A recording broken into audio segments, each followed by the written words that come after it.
오늘은 생명의 삶 본문입니다. 7월 4일 열왕기하 7장 3절부터 10절까지의 말씀을 통해서 함께 하나님의 은혜를 나누도록 하겠습니다. 신앙은 수동적이죠. 왜냐하면 십자가의 은혜는 전적으로 예수 그리스도의 은총으로 말미암아 우리들에게 주어진 선물이기 때문에 그렇습니다. 달리 표현한다면 우리가 하나님의 백성이 된 것은, 또한 예수의 제자가 된 것은 우리의 공로가 아니라 전적인 하나님의 은총으로 주어진 선물이죠. 그래서 은혜를 우리가 선물이라고 볼 수가 있어요. 그러니까 선물은 받는 자의 어떤 공로 때문이 아니라 주는 자의 사랑 때문에 주어지는 것이지 않겠습니까? 그런 은혜를 우리가 선물로 받았습니다. 그래서 구원은 수동적이에요. 하지만 또한 구원을 이루어가는 것은 능동적이어야 합니다. 그러니까 우리가 하나님을 찾고 간구하고 부르짖는 자들에게 또한 주어지는 것이 또한 하나님과의 관계 속에서의 어떤 구원의 과정이기 때문에 그런 것이죠. 그래서 선물을 받은 하나님의 자녀들은 또한 그 은혜를 우리가 날마다의 삶 속에서 능동적으로 살아내야 될 필요가 있는 것이죠. 그래서 굉장히 좀 헷갈려요. 어떨 때는 수동적으로 기다려야 될 것 같고, 어떨 때는 능동적으로 우리가 움직여야만 할 것 같고, 그런데 두 가지 다 있는 것이죠. 그러니까 십자가의 은혜는 수동적으로 주어진 선물이지만 그 선물을 찾고 간구하는 자들에게 주어진다는 사실을 우리들이 기억하셔야 된다는 사실입니다. 하나님의 사랑을 우리가 항상 기억한다면, 또한 우리는 또한 그 사랑을 기억하는 자로서 또한 삶을 능동적으로 살아내야 될 필요가 분명히 있다는 사실을 기억하셨으면 좋겠어요. 사실 저는 그런 생각을 했어요. 어떤 생각이 들었냐면, 신학교에 딱 들어갔는데 신학교에 들어갔던 친구들의 면면을 보니까 사실 제가 생각했던 수준보다 한참 아래였습니다. 그거는 저도 포함이에요. 저도 종종 하나님께 물어봐요. 아니, 저보다 훨씬 똑똑한 사람도 많고 내성적이지 않고 외향적인 사람도 많고 능력 있는 사람들도 많은데 왜 하필이면 접니까? 라는 물음을 던져본 적이 있거든요. 우리 장로님도 아마 그러실 수도 있어요. 왜 하필이면 나를 장로로 부르셨습니까? 라는 물음을 던져볼 수가 있어요. 왜냐하면 나보다 훨씬 더 믿음이 좋고 또 나보다 훨씬 더 뭔가를 잘할 수 있는 사람들이 있는데도 불구하고 나를 하나님 자녀로 삼아주시고 이 부족한 우리들을 사용해 주셨단 말씀이죠. 그런데 예수님의 제자들을 보면 알 수가 있어요. 예수님이 누구를 찾아갔습니까? 베드로와 요한을 찾아갔어요. 근데 그들은 어떤 이들이었습니까? 사실 별 볼 일 없는 어부들이었습니다. 근데 그들은 예수님이 자신들을 불렀을 때 어떻게 했죠? 능동적으로 자신의 모든 것을 포기하고 예수를 쫓아갔어요. 당연히 그 과정 가운데 수동적인 예수님의 전적인 은혜가 있었죠. 하지만 그들은 그런 과정들 속에서 계속 갈등도 있었고 고민도 있었고 심지어 예수를 부인하는 사건도 있었고 십자가에 못 박힐 때 다 도망도 쳤지만 그들은 끝까지 그들은 능동적으로 예수님을 쫓아가는 삶을 살아냈단 말이죠. 그런데 반대로 당시에 가장 엘리트라고 이야기할 수 있는 바리새인들, 서기관들, 그리고 대제사장을 비롯한 종교인들은 예수님이 사실 그들을 초청했어요. 그들을 찾아가서 말씀을 전하셨고 수많은 이야기, 기적과 또한 말씀들을 나누어 주셨음에도 불구하고 수동적으로 그들은 그 말씀을 거부했습니다. 결국엔 선물은 우리 모두에게 주어지는 것이지만 또한 믿음의 반응은 능동적으로 필요하다는 사실을 우리들이 말씀을 통해서 살펴볼 수가 있는 것입니다. 제가 왜 잠깐 이런 말씀을 드렸냐면, 오늘 본문에 보시면 엘리사의 기적을 베풀어가는 과정 가운데 하나님이 어떤 이들을 사용하시냐면 나병 환자들을 통해서 일을 하십니다. 나병 환자들은 어떤 사람들입니까? 당시에 하나님으로부터 저주받았다라고 여김을 받으면서 성문 밖으로 쫓김을 받았던 사람들이에요. 그들을 통해서 하나님이 엘리사의 기적이 실제로 이루어지는 과정에 축복의 통로로 사용하고 있음을 우리들이 말씀을 통해서 볼 수가 있어요. 내일 말씀해 보시면 어제 말씀에 엘리사가 뭐라고 예언을 했습니까? 너희들이 이제 보리를 마음껏 먹을 수 있을 것이다. 기억나시죠? 밀가루 한 쌀을 한 세겔로 매매하고 보리 두 쌀을 한 세겔로 매매하게 될 것이다. 이것을 그 사관이 믿지 않지 않았습니까? 그리고 너는 그것을 눈으로 보겠지만 너는 그것을 누리지 못할 것이다 라는 것이 내 말씀에 실제로 이루어져요. 근데 이 기쁜 소식을 전하는 통로로서 누가 쓰임을 받고 있냐면 나병 환자들, 그러니까 이스라엘 성 안으로 들어가지도 못할 버림받은 존재와 다름이 없는 이들을 통해서 하나님께서 일을 하신다는 사실입니다. 저는 이 부분이 주목이 되어졌어요. 왜냐하면 우리 존재가 어쩌면 이 나병 환자와 같이 보잘것 없어 보일 수도 있고 정말로 아무런 어떤 자격이 없어 보일 수도 있거든요. 어제 어떤 선우님과 대화를 나누다가 내가 과연 하나님의 높은 기준에 이룰 수 있을까에 대해서 고민이 든다라는 어떤 이야기를 들었어요. 내가 나누는 말씀이 너무 고차원적으로 높은 기준을 이야기하는가라는 어떤 고민이 들더라고요. 근데 그럴 수밖에 없어요. 우리가 하나님 앞에 말씀 앞에 서게 된다면 나는 나병 환자와 같은 존재임을 우리가 돌아볼 수밖에 없죠.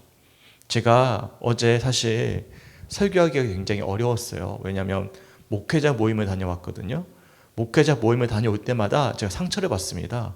왜냐하면 진짜 너무 속이 좁아요.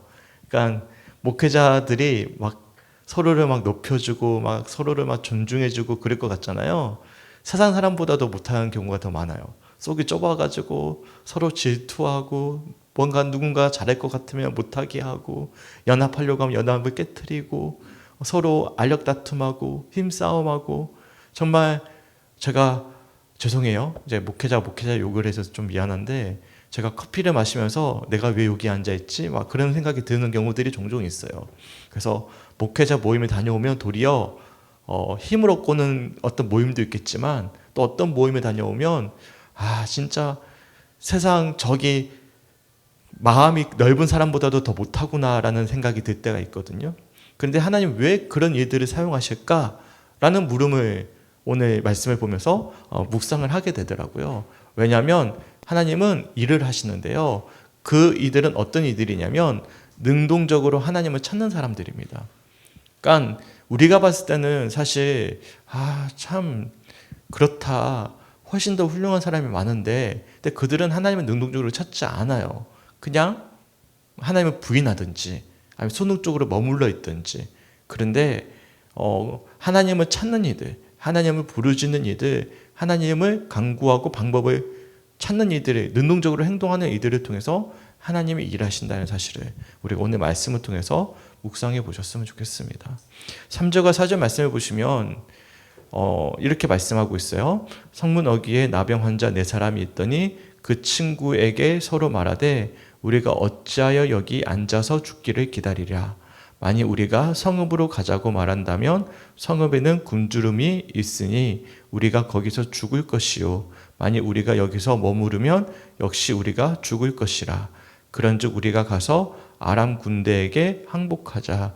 그들이 우리를 살려두면 살 것이요 우리를 죽이면 죽을 것이라 하고 아멘. 성문 어귀에 나병 환자 4사람이 있었습니다. 이 사람들은 성문 안으로 들어갈 수가 없어 성문 밖에 쫓겨나 있는 사람들이었죠. 그렇기 때문에 아람 군대와 이스라엘 군대가 지금 대치하는 상황 속에서 어찌할 수가 없었던 거예요. 그런데 이 사람들이 4절 말씀해 보시면 능동적으로 움직이기 시작합니다. 어떻게 움직이고자 하냐면 우리가 성읍에 들어가도 어차피 성읍 안의 사람들은 자신들의 아들을 서로 삶아 먹을 만큼 먹을 것이 없는 상황이다. 더군다나 자신들은 버림받은 존재잖아요. 쫓김을 받은 존재잖아요. 굳이 성읍 안에 들어가 봤자 희망이 없는 거예요. 그러니까 성읍 안으로 들어가는 것은 아무런 희망이 없다라고 결론을 내립니다. 그렇다고 성읍 밖에서 계속 기다리자니 또 굶주릴 것 같아요. 그러니까 그들이 어떻게 하죠? 능동적으로 그들이 합리적으로 생각하기 시작합니다. 움직이기 시작하는 거예요. 안 되면 우리가 살 길을 찾아가자. 그래서 아람 군대에게 항복을 하든지 어쨌든 우리를 살려두면 살 것이요 아니면 우리를 죽일 것이다 라는 각오를 가지고 죽으면 죽으리라. 어떤 각오를 가지고 아람 군대의 진영으로 찾아가는 사람들은 이스라엘 군대가 아니라 누구죠? 나병 환자라는 사실입니다. 사실 이걸 누가 해야 돼요? 이스라엘 왕이 해야죠. 이스라엘 왕이 하든지 이스라엘 군대가 해야 되든지 아니면 성읍 안에 있는 사람들이 어떻게든 살 길을 찾고자 그렇게 문 밖에 나서야 되는데 실제로 문 밖에 나선 사람들은 우리가 봤을 때는 버림받은, 저주받은, 정말로 아무런 보잘것 없어 보이는 저주받은 나병 환자들이라는 말씀이라는 것이 참 저는 아이러니하게 들려왔습니다. 그래서 그들이 갔더니요, 어떤 일이 벌어졌죠? 아람 진영에 5절 말씀해 보시면 사람이 아무도 없는 거예요. 알고 봤더니 6절 말씀에, 이미 6절과 7절 말씀에 하나님이 역사하셨어요. 하나님이 어떻게 역사를 하셨냐면 아람 군대의 병거 소리와 말 소리와 큰 군대 소리를 듣게 한 것입니다.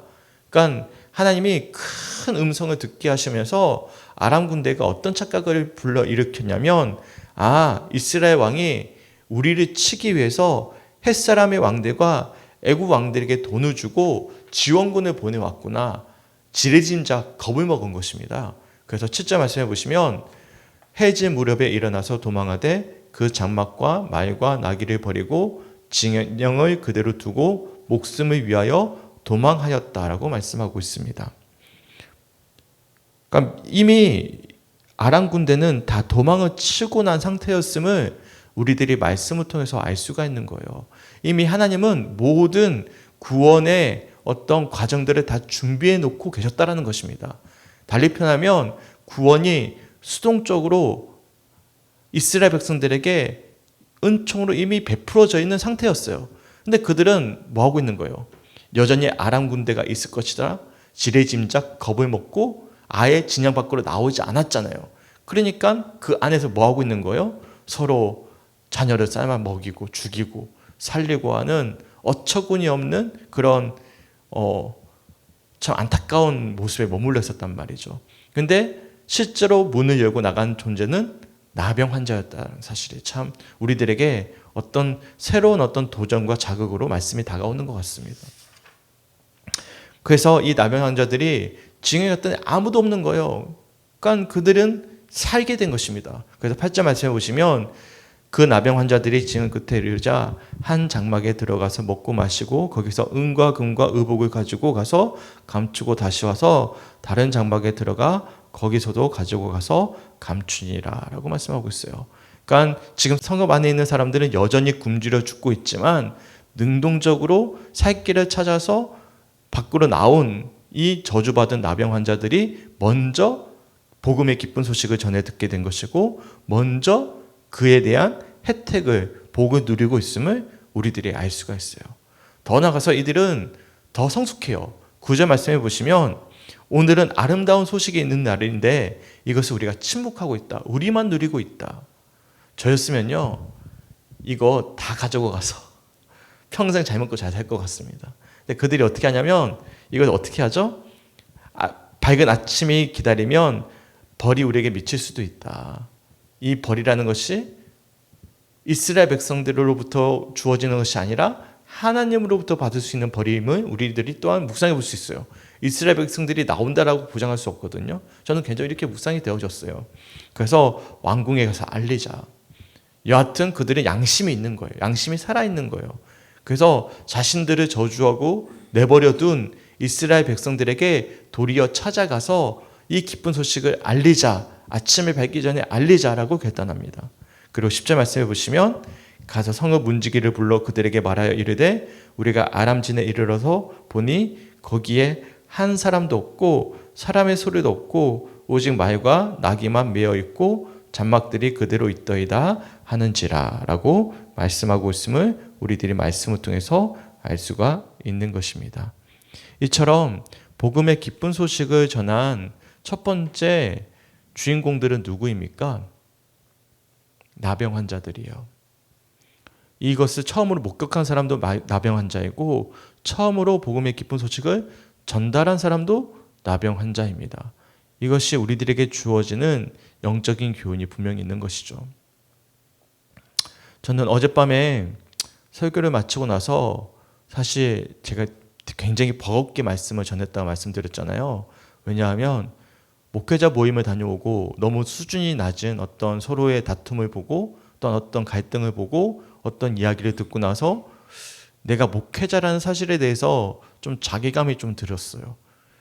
그리고 왔는데 저 역시도 또 그 목회자 무리에 속해져 있잖아요. 근데 하나님 왜 이렇게 연약한 이들, 또한 수준이 낮아 보이는 상식선 밖의 이들을 행하는 이들을 통해서도 일을 하실까에 대한 물음을 던졌을 때 나야말로 나병 환자와 다름이 없는 존재였구나라는 것을 돌아보게 됩니다. 그러니까 우리는 자격이 없어요. 누구도.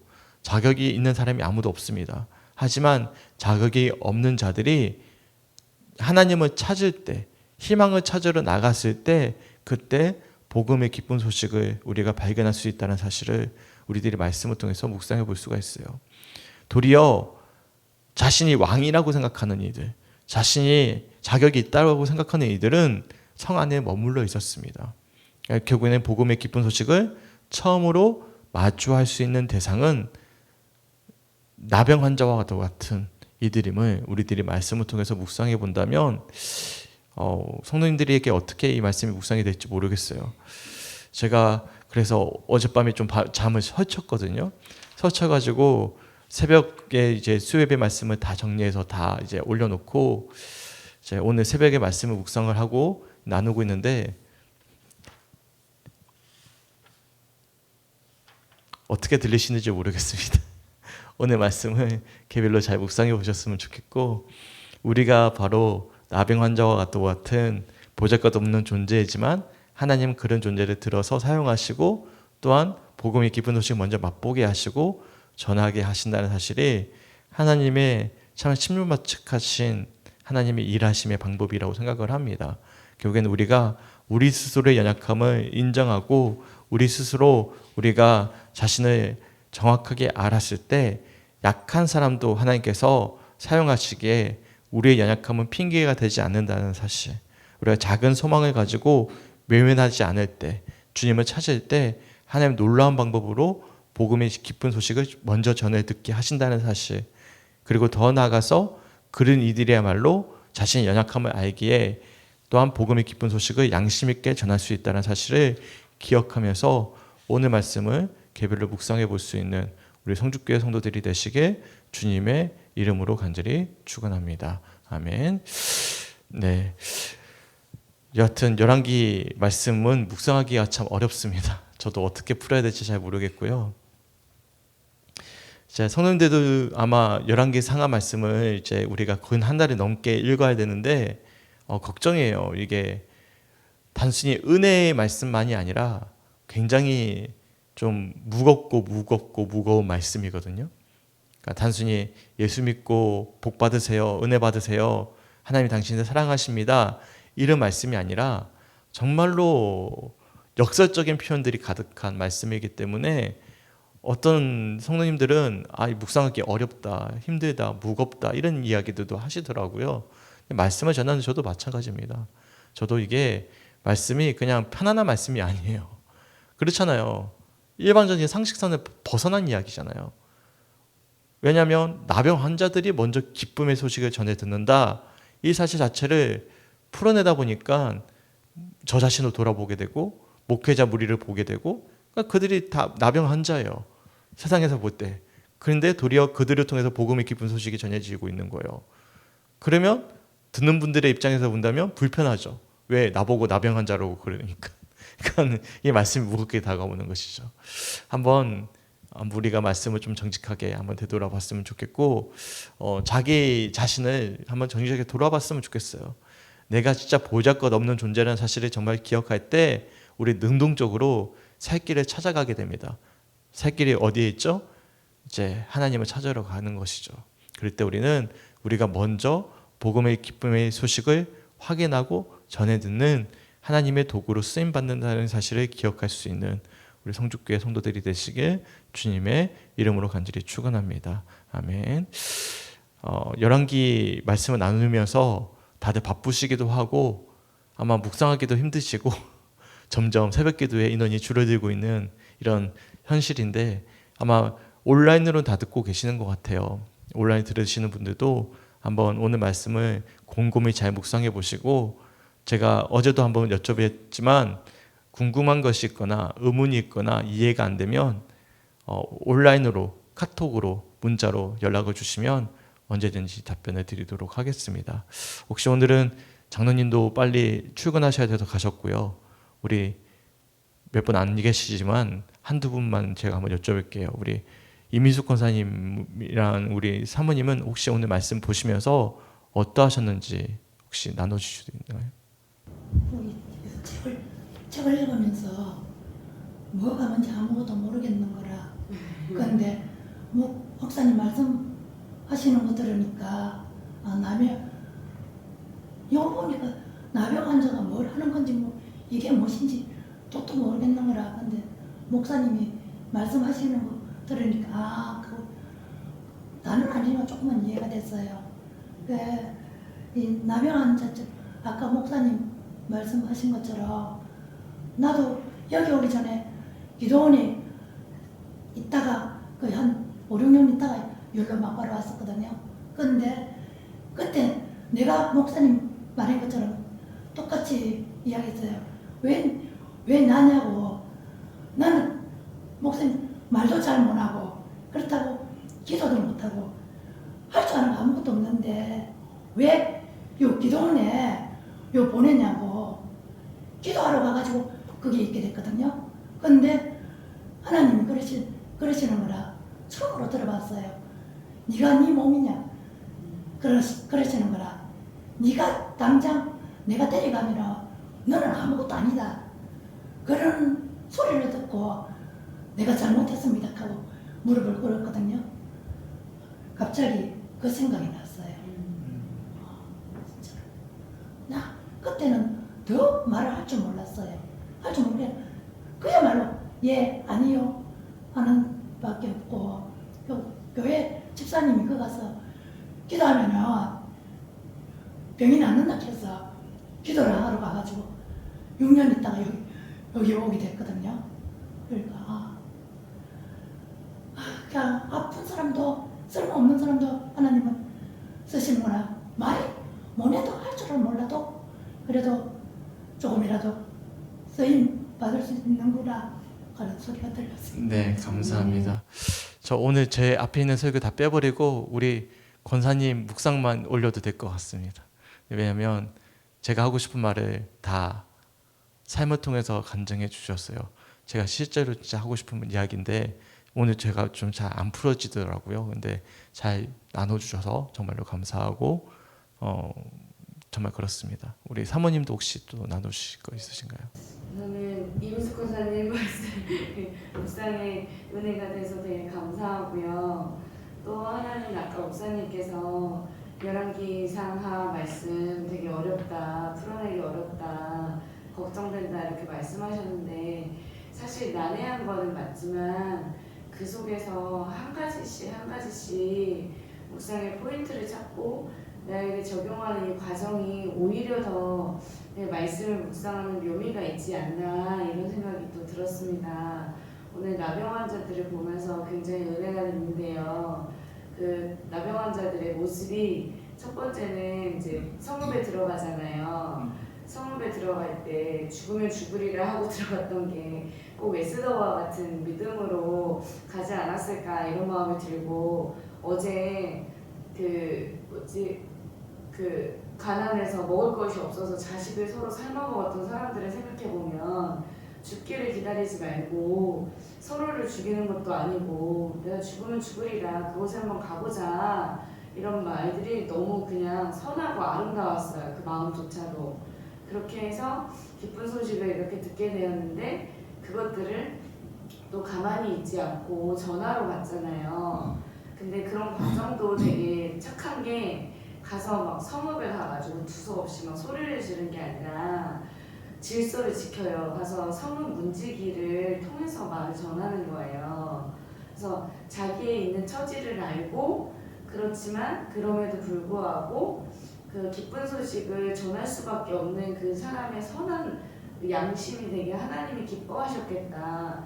그래서 그것들을 사용하셔서 이렇게 아름다운 소식을 그 성읍에 전하게 하셨구나, 이런 마음, 이런 것들이 묵상이 돼서 되게 감사했고, 임숙 권사님 묵상과 마찬가지로 우리가 정말 연약하고 목사님 말씀처럼 목회자 모임에 가가지고 상처를 받고 환멸을 느낄 수도 있지만, 그럼에도 불구하고 우리를 통해서 하나님이 일하고 계시구나, 이런 마음들이 묵상이 되었습니다. 네, 감사합니다. 그러니까 오늘 제가 오늘 설교는 저거를 빼버리고 두 분 묵상으로만 넣고 싶어요. 그러니까 너무 감사해요. 제가 오늘은 이제 마음이 복잡해서 잘 풀어서 말씀을 나누지 못했던 부분들을 두 분의 묵상을 통해서 보완이 되는 것 같아요. 그러니까 갈수록 이렇게 묵상 훈련을 하면서 청출어람이라고 들어보셨습니까? 청출어람이 뭐죠? 모르세요? 스승이 제자를 가르쳤는데 이제는 제자가 스승보다 낫게 된 거예요. 그걸 우리가 청출어람이라고 그럽니다. 네, 청출어람과도 같습니다. 우리 성도들이 이제는 어떨 때는 저보다 훨씬 더 묵상을 잘 하시고 또한 깊이 있게 조리 있게 말씀을 잘 나눠주시는 것 같아요. 그래서 참 감사합니다. 오늘도 그렇거든요. 저는 표현을 잘 못했는데 우리 너무 또 띄워드리나? 우리 권사님하고 우리 사모님하고는 또 이것을 좀 잘 정리해서 묵상을 나눠주셔서 아마 온라인으로 듣는 분들도 아마 큰 도움이 되지 않았을까 싶습니다. 저는 우리 성도님들이 다 청출어람 하셨으면 좋겠어요. 저는 저보다 훨씬 더 또 뛰어난 묵상 훈련이 되어진 하나님을 묵상하는 이들이 되셨으면 좋겠습니다. 시기 질투하지 않아요. 도리어 너무 감사해요. 제가 말씀드렸잖아요. 이번 주에 최한조 성도님이 했던 간증을 듣고는 제가 마지막에 그 표현에 수요일날 저녁 예배 설교 들어보세요. 제가 깜짝 놀랐거든요. 또한 저번에 우리 장로님께서 수요예배 시간에 설교를 하시는데 서장로님 설교하실 때 제가 깜짝 놀랐어요. 청출어람이더라고요. 그래서 제가 너무너무 감사했는데 우리 성도님들이 다 이렇게 믿음의 진보를 보일 수 있는 우리 모두가 되었으면 좋겠어요. 그런데 어떤 이들만이 이것이 가능하죠? 내가 나병 환자임을 알면서도 그럼에도 불구하고 하나님을 능동적으로 찾는 이들, 하나님을 능동적으로 간구하는 이들.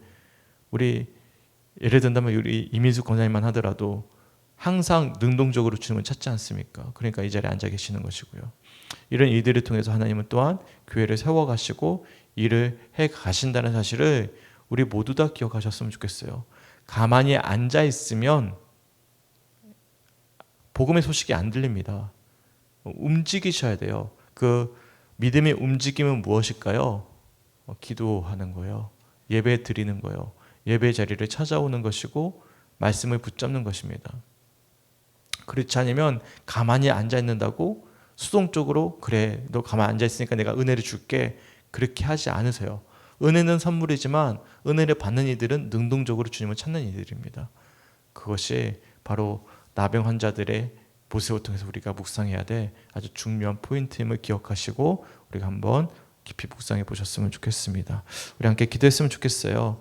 목요일은 목회자와 성도를 위한 기도입니다. 목회자가 영육의 강건함으로 하나님의 말씀 온전히 선포하고 성도를 돌보는데 지치지 않도록 성도들의 치열한 삶을 아시는 주님께서 그들의 기도를 들으시고 응답하시고 날마다의 삶을 주께 맡겨드리도록 목회자와 성도가 서로를 사랑하고 중보하며 함께 세워져가는 믿음의 동력을 이루어갈 수 있도록 함께 기도해 주셨으면 좋겠습니다. 목회자를 위해서 기도해 주시기 원하고 성도님들을 위해서 기도해 주셨으면 좋겠습니다. 저를 위해서 성도들을 위해서 우리가 함께 합력하여 선을 이루는 귀한 믿음의 가족이 될 수 있도록 기도해 주셨으면 좋겠어요. 제가 요즘에는 종종 성도님들에게 기도 부탁드리기도 하고 연락드리기도 하고 하는데 저를 위해서 기도해 주셨으면 좋겠고요. 또한 성도님들 한 분 한 분 기억하시면서 함께 중보해 주셨으면 좋겠습니다. 함께 기도하겠습니다. 주님 너무나 감사합니다. 하나님 난해하고 어려울 수 있는 말씀이지만 이 말씀을 통해서 우리야말로 나병 환자와 같은 존재이지만 하나님을 찾고 간구했을 때 우리가 먼저 복음의 기쁜 소식을 맛볼 수 있고 또한 하나님의 질서 안에 복음의 기쁜 소식을 전할 수 있다는 사실, 또한 우리는 아무것도 아닌 존재이지만 하나님이 우리를 그렇게 사용하신다는 사실을 우리가 깊이 묵상하게 하시고 그 은혜 가운데 거하는 오늘 하루가 될 수 있도록 인도하여 주시옵소서. 하나님 주시는 축복은 능동적으로 수동적으로 주어지는 전적인 하나님 은총이지만 그것을 찾고 강구해야 되는 것은 또한 우리에게 주어진 갈망이자 사명이라는 사실을 기억하며 또한 능동적으로 주님을 강구할 수 있는 예배 자리를 찾을 수 있는 우리 모두가 될 수 있도록 주님 인도하여 주시옵소서. 아버지, 어려운 말씀 또한 난해한 말씀 저는 잘 전달하지 못했지만 지혜롭게 들을 수 있도록 인도하시고 또한 말씀을 잘 묵상함으로 전하는 말씀보다 더 깊은 은혜를 말씀 가운데 스스로 찾아갈 수 있는 우리 성도들이 될 수 있도록 인도하여 주시옵소서. 또한 오늘 하루 성도를 위해서, 목회자를 위해서 서로를 위해 중보할 수 있도록 아버지 함께하여 주시옵소서. 감사드리며 우리를 사랑하시는 예수님의 이름으로 간절히 기도드렸습니다. 아멘.